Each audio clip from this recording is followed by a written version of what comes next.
श्री गुरुदेव दत्त. अध्याय 4. श्री गुरु दत्तात्रेयांची जन्मकथा. या अध्यायाच्या पठणाने विवेक, ध्येय आदी सद्गुण वाढतात.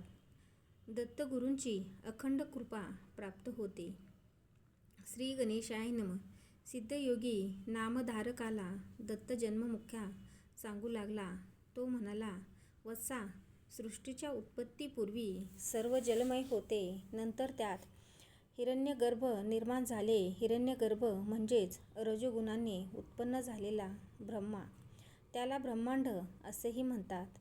त्याची दोन शकले झाली, आकाश आणि भूमी. ब्रह्माने त्यामध्ये 14 भुवनाची रचना केली. 10 दिशा, काळ, मन, बुद्धी, वाणी, कामदी, षड्विकार उत्पन्न केली. मग त्या सृष्टीची विस्तृत रचना करण्यासाठी मिर्ची, अत्री, अंगिरा, पुलस्त, पुलह, कृतु आणि वसिष्ठ असे 7 मानसपुत्र सप्तर्षी निर्माण केले. अनुसया ही अत्री ऋषीची पत्नी. ती महान पतिव्रता होती. पतिसेवेने तिचे पुण्यप्रभाव इतका वाढला की त्या पुण्याईच्या बळावर ती स्वर्गाची स्वामिनी होती. ती काय अशी देवांना चिंता वाटू लागली. इंद्रादिकांना सुद्धा ब्रह्मा, विष्णू आणि महेश यांची भेट घेऊन या चिंतेचे निवारण करण्यास सांगितले. इंद्र म्हणाला, अनुसया पतिभक्त आहे. तिचे अलौकिक आचरण पाहून सूर्यही घाबरतो.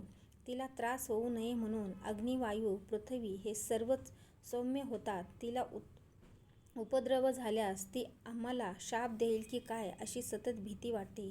यावर काहीतरी निश्चय उपाययोजना करावी. अनुसयेचे सत्व पाहण्यासाठी ते भिक्षुक रूपाने अत्रीच्या आश्रमात आले. त्यावेळी अत्री ऋषी अनुष्ठानासाठी बाहेर गेले होते.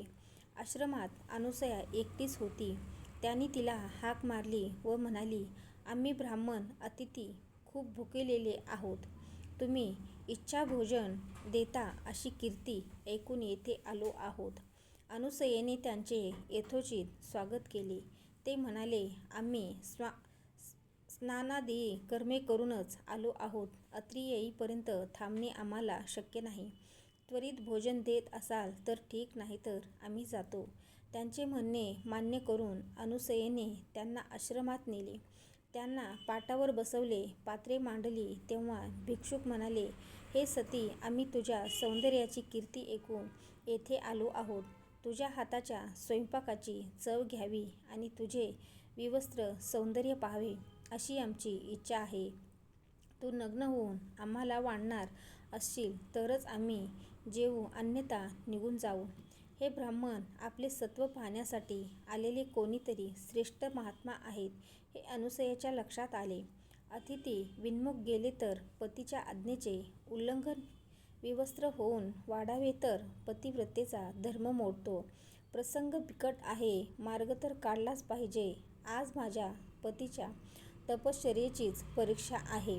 तीच माझे रक्षण करील असा विचार करून तिने अतिथींच्या मागणीला होकार दिला. ती स्वयंपाकगृहात गेली.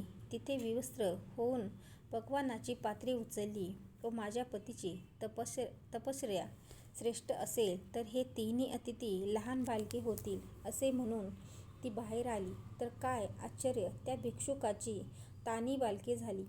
ती भुकेने व्याकुळ होऊन रडू लागली. अनुसया अचंबित झाली. मग स्वतःला सावरून वस्त्र नेसून आली. मातृसुलभ वात्सल्याने तिला पाना फुटला. तिने एकेकाला मांडीवर घेऊन त्यांना स्तनपान दिले.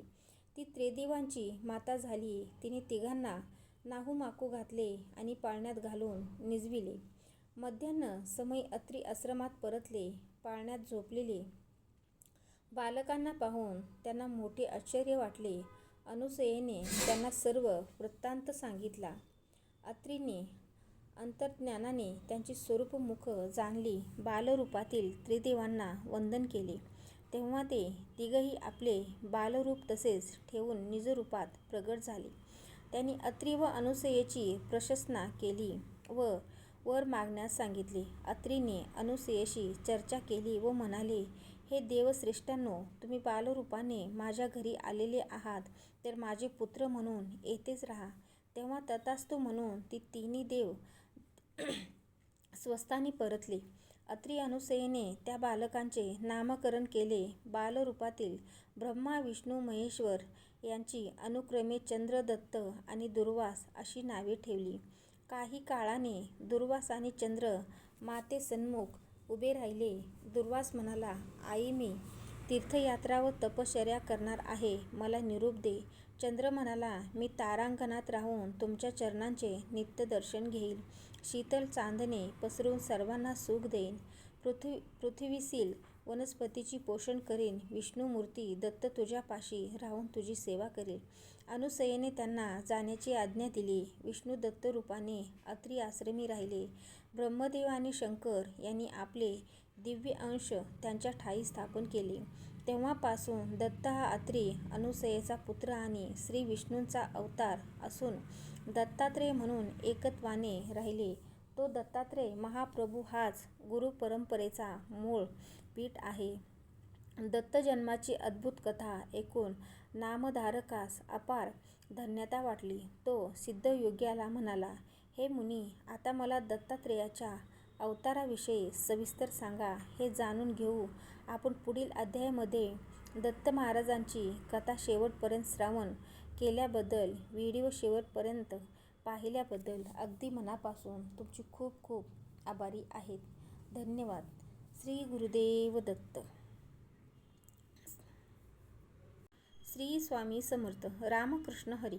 श्री गुरुदेव दत्त.